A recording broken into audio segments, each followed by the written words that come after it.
नमस्कार, आप देख रहे द व्यूज मीडिया। मैं हूं पीयूष। प्रधानमंत्री नरेंद्र मोदी ने लोकसभा में 400 पार का नारा दिया है।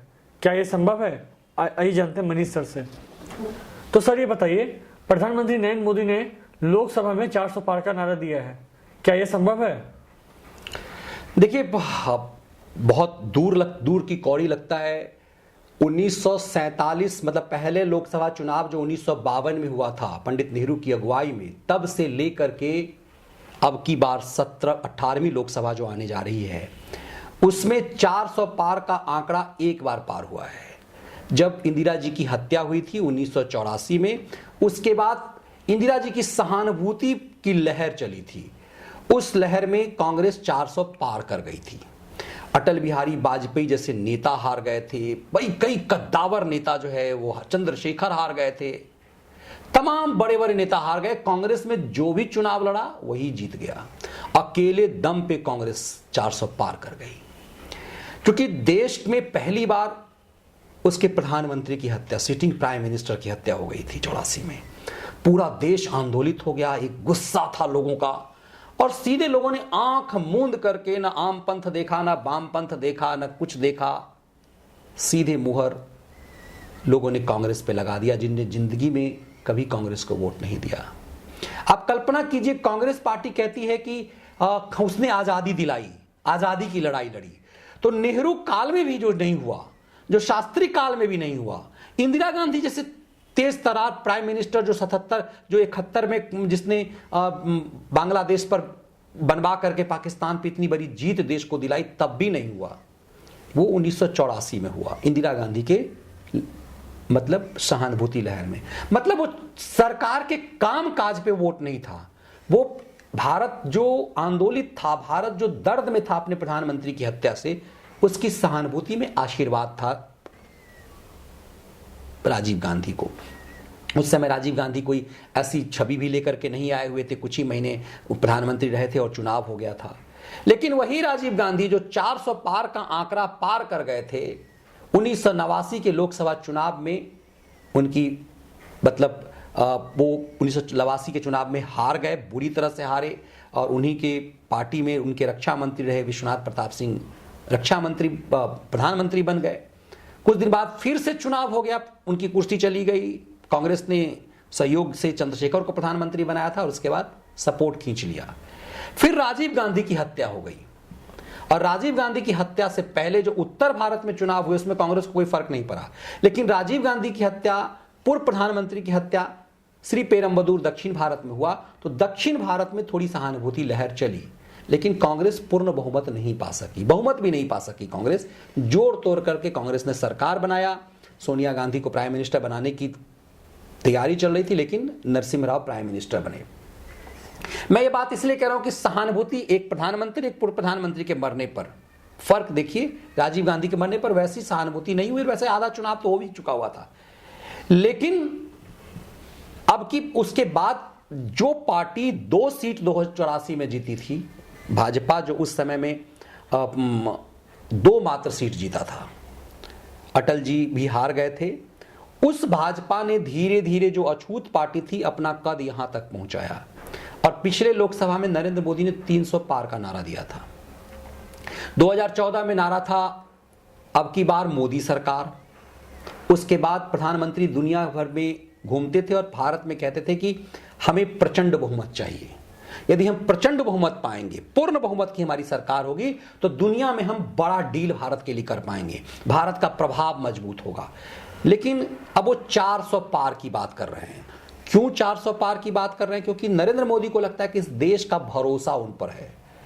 मुझे लगता है कि इस देश में पहली बार ऐसा हुआ है कि कोई प्रधानमंत्री इतना प्रभावशाली हुआ है कि उसके नाम पर वोट पड़ रहा है। अब तक आजादी के नाम पर गांधी, कांग्रेस को वोट तो पड़ता था, लेकिन पर्टिकुलरली एक प्रधानमंत्री के नाम पर पूरा देश ऐसे वोटिंग करे, ऐसा नहीं होता था। नरेंद्र मोदी कहते हैं कि ये मोदी का वायदा है, ये मोदी की गारंटी है, और फिर वो कहते हैं कि मोदी की गारंटी मतलब गारंटी पूरे होने की गारंटी।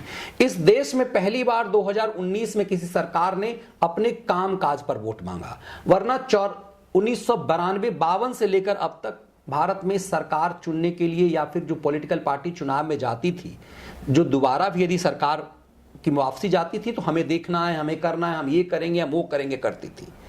2014 में कांग्रेस भाजपा ने यही वायदा किया कि हम ये करेंगे, हम वो करेंगे, उसको अमली जामा पहुंचाया। पूरे देश में 2019 के चुनाव तक जो प्रधानमंत्री का वायदा था कि उन्होंने घर घर तक एक एक गांव में बिजली पहुंचाएंगे, असंभव था, वो असंभव उन्होंने पूरा किया। आज के डेट में कोई देश का कोई ऐसा गांव नहीं है जो कह सके कि उसके गांव में बिजली नहीं है। ये असंभव था। आज़ादी के 70 साल बाद भी ये पूरा नहीं हुआ था। हर घर जल योजना पूरी हुई। आज आपको देश में कोई आदमी ऐसा नहीं दावा कर सकता कि वो भूखे मर रहा है। ये बड़ी समस्या थी। सुप्रीम कोर्ट हमने लंबे समय कवर किया, ऐसी याचिकाएं आती थी कि लोग भूख से मर रहे हैं। आज 80 करोड़ लोगों को सरकार का राशन जा रहा है, तो वो चाहे किसी भी जाति का हो, किसी भी समुदाय का हो। इससे पहले इस देश में जाति के नाम पर राजनीति होती थी। एक मुसलमानों का थोक वोट और पर्टिकुलरली कोई एक बड़ी जाति किसी राज्य में, यदि मान लीजिए उत्तर प्रदेश में यादवों की संख्या बहुत ज्यादा है, बिहार में यादवों की संख्या बहुत ज्यादा है, तो MY समीकरण बन गया। पूर्व पश्चिमी उत्तर प्रदेश में जाट बहुल है, राजस्थान में जाट बहुल है, मीना बहुल है, उसकी राजनीति हो गई। गुजरात में अलग मराठाओं की राजनीति हो गई और उसके बाद M समीकरण मतलब मुस्लिम वोट जोड़ दिया गया। पहली बार इस देश में जातिवाद पर वोट की चोट पड़ गई है, ठुक गया है वो। एक चीज और हो गई इसमें कि जो मुस्लिम तुष्टीकरण का वोट हो रहा था वो पोलराइज एक तरह से हिंदू वोट हुआ है, ऐसा माना जाता है। इसलिए क्योंकि माना जाता है कि इस देश का विभाजन हिंदू मुस्लिम के आधार पर तो हुआ, लेकिन सही मायने में हिंदुओं पर अत्याचार हुआ। और सालों तक बॉलीवुड से लेके तमाम चीजें किस तरह से हिंदुओं के खिलाफ, सनातन के खिलाफ अत्याचारी हुई, ये धीरे धीरे पब्लिक को समझ में आने लगा।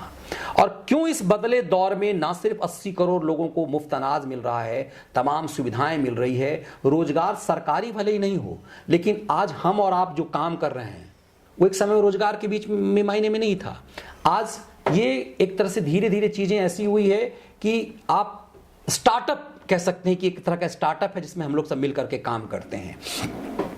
इस तरह की चीजें बढ़ी है और इससे ये फर्क ये पड़ा है कि रोजगार बहुतायत हुई। जब उन्होंने कहा था कि पकोड़ा बेचना भी रोजगार है तो लोगों ने मजाक उड़ाया था। आज देखिए कि यदि अयोध्या में राम मंदिर बना है तो लाखों लोगों को उससे रोजगार मिला है। देश का सबसे बेहतरीन एयरपोर्ट अयोध्या में बना है। पूरे उत्तर प्रदेश में देखिए 15 एयरपोर्ट बन चुके हुए हैं, 15 एयरपोर्ट।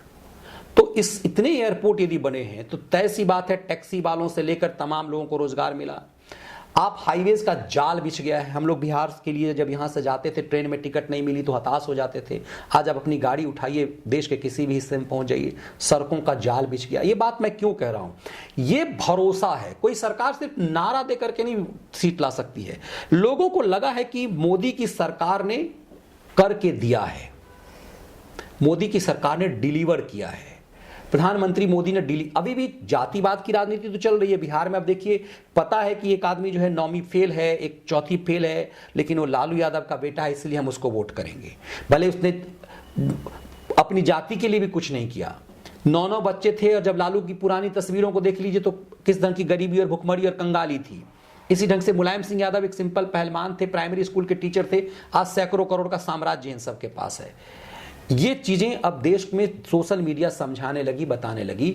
ये फर्क पड़ा है। इससे एक नैरेटिव बना है कि सचमुच पहले सरकारें खुद लूटती थी। ये मोदी के भरोसे का इसीलिए मायने है कि उन्होंने जब कहा अब की बार मोदी सरकार, तो ये गुजरात में जो उन्होंने डिलीवर किया था उस आधार पे कहा कि गुजरात का रूल लागू होगा, गुजरात का सिस्टम जो है वैसा लागू होगा। और गुजरात में उन्होंने चूंकि डिलीवर करके दिया था 2002 से लेकर 2014 तक 12 साल में, और वो जो गुजरात में उन्होंने डिलीवर किया उसी आधार पर उनकी छवि पूरे देश के सबसे बेहतरीन मुख्यमंत्री की बनी, जैसे आज योगी आदित्यनाथ की बन रही है। तो उन्होंने अपनी लकीर बड़ी की थी, उसी आधार पर 2014 में उन्होंने वोटिंग की है। 2014 का चुनाव मोदी के नाम पर लड़ा गया और उसके बाद उन्होंने 4-5 साल डिलीवर किया। 2019 में उन्होंने देश का सर्वांगीण विकास 2019 तक किया और 2019 में जो उन्होंने वायदा किया था CAA लागू करूंगा, राम मंदिर बनेगा, मुस्लिम जो ट्रिपल तलाक है उसे खत्म कर दूंगा, 370 खत्म कर दूंगा, ये सब के सब असंभव थे। न CAA संभव, 52 से लेकर कांग्रेस पार्टी भी CAA कर रही थी, न CAA लागू हो पा रहा था, न 370 के लिए तो सब लोग कहते थे कि इस देश ये 370 असंभव है, इस देश यदि 370 यदि लागू हुआ तो तिरंगे का सम्मान करने वाला कोई नहीं रहेगा। महबूबा मुफ्ती से लेकर फारूक अब्दुल्ला जहर उगलते थे, असउद्दीन ओवैसी जहर उगलता था, ये सब के सब पस्त हो गए। 370 कैसे लागू हो गया, कश्मीर में अमन शांति कैसे हो गई, ये पूरा दुनिया ने देखा है।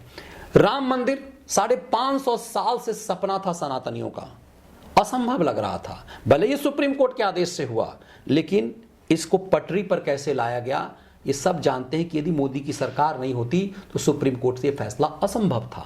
तो राम मंदिर हो, ट्रिपल तलाक, लोग डरते थे। शाहबानो के सुप्रीम कोर्ट में आया, एक शाहबानो नामक एक बूढ़ी महिला को अपने पति से गुजारा भत्ता चाहिए था, सुप्रीम कोर्ट ने गुजारा भत्ता के लिए आदेश दिया, लेकिन संसद से राजीव गांधी की सरकार ने उसे पलट दिया, क्योंकि मुसलमानों का बहुतायत समुदाय को लगा कि हमारे सरिया में हस्तक्षेप है, इसीलिए शाहबानों को इंसाफ नहीं मिला। लेकिन इसी सुप्रीम कोर्ट में जब ट्रिपल तलाक का मामला आया, फिर संसद से पास हुआ, कोई हुल जुलूल नहीं हो पाया, कोई हंगामा नहीं हो पाया। तो मोदी की सरकार ने वो तमाम असंभव काम किए। कोरोना काल में लोगों को ये लगता है कि यदि नरेंद्र मोदी की सरकार नहीं होती तो हमारे इस देश में लाखों लाख की संख्या में लोग मरते, करोड़ तक जा सकता था। मोदी ने जो अपना देशी वैक्सीन बनाया, जिस तरह से मोदी की हर बात पर लोगों ने अमल किया, उससे लगा कि ये मोदी के ऊपर भरोसा है। वो जो गारंटी की बात करते हैं, 2 साल जो देश का गड़बड़ाया वो कोरोना के कारण, लेकिन पूरी दुनिया की अपेक्षा भारत ने बेहतर चाल चली और आज हम दुनिया की 5वीं बड़ी इकोनॉमी बन चुके हुए हैं। और मोदी कहते हैं कि हम 11वीं से हम 5वीं पर आए। मैंने इतना सब कुछ इसलिए सुनाया पीयूष कि इससे समझा जा सकता है कि ये जो 400 पार की वो बात कर रहे हैं वो इसलिए कर रहे हैं कि उनके ऊपर जनता ने भरोसा किया, चाहे वो अब की बार मोदी सरकार हो, चाहे वो 300 पार हो। अब वो 400 पार की बात इसी भरोसे के साथ करें, उन्हें पता है कि ये भरोसा उनको जनता देगी। अब एक और पॉइंट इसमें दूसरा ये भी होता है कि कैसे होगा, जो आपका एक मूल प्रश्न था। अब देखिए, गुजरात में सबके सब सीट बीजेपी को मिली, मध्य प्रदेश में करीब करीब सब सीट, राजस्थान में सभी सीट, छत्तीसगढ़ में 2 कांग्रेस जीत पाई, बिहार में 40 में 1 सीट कांग्रेस जीत पाई और पूरा का पूरा बीजेपी को मिला। उत्तर भारत में करीब करीब सभी राज्यों में बीजेपी ने अपना प्रभाव दिखा दिया। अब महाराष्ट्र में इसीलिए एमएनएस को शामिल करना, शरद पवार के भट्टे अजीत पवार को अपने खेमे में लेना, उसके बाद शिवसेना का ही मुख्यमंत्री बना देना अल्पमत में होने के बाद भी, ये दिखाता है कि महाराष्ट्र में 48 के 48 सीट टारगेट हैं। उत्तर प्रदेश में योगी के भरोसे से 80 के 80 सीट आ सकते हैं, ये भरोसा बढ़ रहा है। उड़ीसा में बीजू पटनायक की जो पार्टी है वो भले ही संसद में विरोध करती है, अब साथ नहीं है, लेकिन एनडीए के साथ होती है। अब की बार माना जा रहा है कि वहां भी गठबंधन होगा, तो उड़ीसा में करीब करीब पूरा सीट लेना। और उसके बाद देखिए तो मोदी का दक्षिण भारत में जो लगातार काम चल रहा है, अन्नामलाई को लेकर के तमिलनाडु में अन्नामलाई एक बीजेपी का बड़ा चेहरा हो गए हैं। दक्षिण में तमिलनाडु और केरल में तो बीजेपी का वजूद ही नहीं है, लेकिन माना जा रहा है कि बड़े पैमाने पे तमिलनाडु में हो सकता है कि आधे से ज्यादा सीट तमिलनाडु में जीत लें, जहां एक भी सांसद नहीं है बीजेपी का। केरल में जो असंभव है वहां भी माना जा रहा है कि 2 सीट जीत सकते हैं। तो 400 के आंकड़े का जो एनडीए का है, 370 बीजेपी के लिए कह रहे हैं, 400 एनडीए का, इसीलिए नीतीश कुमार को भी मिलाया गया। तो तमाम चीजें हैं कि 400 पार करना, 400 पार करने के बाद मोदी और द्रुत गति से काम कर पाएंगे, मजबूती से काम कर पाएंगे, और उन्हें भरोसा है कि उन्होंने जो वायदा किया, उन्होंने जो गारंटी दी है वो गारंटी पूरी हुई है। इसीलिए मुझे लग रहा है कि 400 की गारंटी उनकी जो है वो पूरी हो जाएगी। 400 पार के क्या मायने हैं सर? हाँ, ये महत्वपूर्ण सवाल है। 400 पार के मायने क्या हैं? जब सरकार 270 पे बन सकती है, 72 पे बन सकती है, तो 400 पार के क्या मायने हैं? आज तक तो ये नारा कभी नहीं दिया गया। 300 पार अकेले बीजेपी है, तो फिर क्या फर्क पड़ जाएगा? प्रचंड बहुमत की सरकार तो बन रही। पहली बार चुनाव ऐसा हो रहा है कि इसलिए नहीं लड़ा जा रहा है कि बीजेपी की सरकार आएगी नहीं आएगी। अब की बार 400 पार का नारा, मतलब लड़ाई में हार जीत मामला ही नहीं है। आप कह रहे 400 पार। पिछली बार उन्होंने 2019 में कहा था कि आप हमें इतना ताकतवर बनाइए कि पूर्ण बहुमत की सरकार हो, मतलब कोई क्षेत्रीय छत्रप धमकी देकर के बाहर नहीं चला जाए कि हम समर्थन खींच लेंगे। इसीलिए पूर्ण बहुमत की सरकार हमें दीजिए, ताकि हम मजबूती से काम कर सकें और दुनिया में हम ये बता सकें कि नरेंद्र मोदी को देश की जनता ने भरोसा दिया है। इसीलिए कोई महत्वपूर्ण नहीं था। लेकिन 400 पार, मुझे लगता है कि 400 पार जो प्राइम मिनिस्टर ने कहा है उसके कई मायने हैं। एक तो जब वो कहते हैं कि अब की बार जो तीसरा टर्म होगा मोदी का, वो चौंकाने वाले फैसले होंगे। अब चौंकाने वाले फैसले कई सारे हो सकते हैं। कुछ लोग छोटे दायरे में मानते हैं कि एनआरसी लागू हो जाएगा, जब 370 खत्म हो गया, जब राम मंदिर बन गया, जब ट्रिपल तलाक जैसे मामले, जब सीएए लागू हो गया, तो एनआरसी लागू हो जाएगा, बहुत मायने नहीं है। लेकिन मुझे लगता है कि 400 पार इसलिए कि भारत द्रोहियों को नाथा जा सके। ये सोशल मीडिया के माध्यम से एनजीओ गैंग जो भारत के खिलाफ षड्यंत्र किया जा रहा है, उन सबको अब कुचलने की तैयारी होगी। सुप्रीम कोर्ट का जो मनमानापन है कि ऐसा लगता है कि एक गिरोह सुप्रीम कोर्ट पर प्रभाव डालना चाहता है, और जिसको तत्कालीन चीफ जस्टिस, पूर्व चीफ जस्टिस रंजन गोगोई ने कहा था कि ये कोर्ट फिक्सरों के कब्जे में है। तो उन कोर्ट फिक्सरों पे कब्जा, ये जो, और हमारे जो सीडीएस थे पूर्व सेनाध्यक्ष जनरल विपिन रावत, उन्होंने कहा था कि देश 2.5 मोर्चे पे लड़ रहा है, तो आधा मोर्चा जो है इंटरनल खतरनाक लोग, उन सब पे कार्रवाई करनी। एक गुस्सा देश के लिए आता है कि देश के खिलाफ ही षड्यंत्र होता है, देश के खिलाफ ही साजिश होती है और कुछ नहीं किया जाता है, तो उन सब पर शिकंजा होगा। कई अमूल चूल परिवर्तन देश में होंगे, और इसीलिए इस देश को इंतजार है कि मोदी 400 पार हम उनको दे दें, ताकि वो जो करना हो कर सके। ये 400 पार यदि होता है तो ये साबित होगा कि इस देश का अथाह विश्वास भारत के प्रधानमंत्री में है, और मोदी फिर वो कर पाएंगे जो वो करना चाहते हैं। और आम जनता, जो बचपन में हमने पढ़ी है कहानी कि यदि मैं भारत का प्रधानमंत्री होता तो क्या होता, तो ये चीजें भी सार्थक होगी। 400 पार के मायने बहुत गंभीर हैं। दुनिया में मोदी का कद बढ़ेगा कि मोदी को प्रचंड बहुमत से चुना गया है, और भारत में जो भारत द्रोही हैं उन पर शिकंजा कसा जा सकेगा। मोदी ये कह सकेंगे कि हमने जो मांगा, जो हमने देश की जनता से वायदा किया था, अभी तो मैनिफेस्टो आना है, मैनिफेस्टो से भी साबित होगा। 400 पार का नारा तो चुनाव की घोषणा से पहले दे दिया गया है, अभी तो असली रणभेरी बजनी है, अभी तो मैनिफेस्टो आना है। उसके बाद जो नारा मोदी का होगा उससे पता चलेगा कि वो किस तरह से बदलेंगे। तो 400 पार के बहुत गंभीर मायने हैं। देखिए, जब 400 पार होता है तो ही असली तस्वीर दिखेगी। तो कैसा लगा आपको विश्लेषण? यदि वीडियो पसंद आया तो वीडियो को लाइक, शेयर और चैनल को सब्सक्राइब जरूर कीजिएगा।